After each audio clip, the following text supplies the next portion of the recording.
Listening for a noise when the truck or the back window's open. When you are on the throttle, there's like some kind of grinding or whistling noise. Let off and it's gone.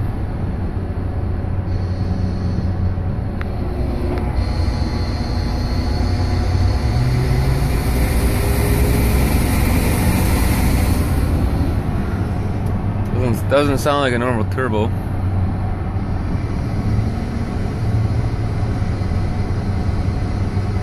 Kind of constant. Doesn't vary with throttle. On off is all it is.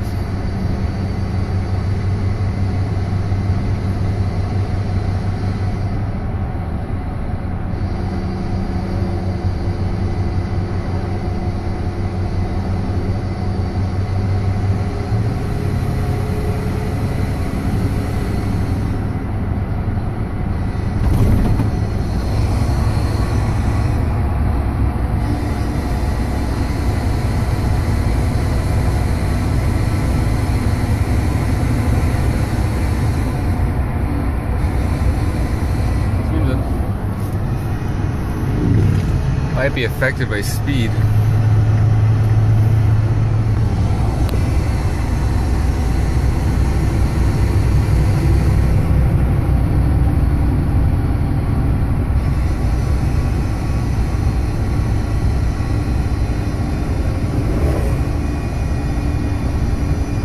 Slowing down right there. Definitely seems like a high and low pitch with this faster and slower speed.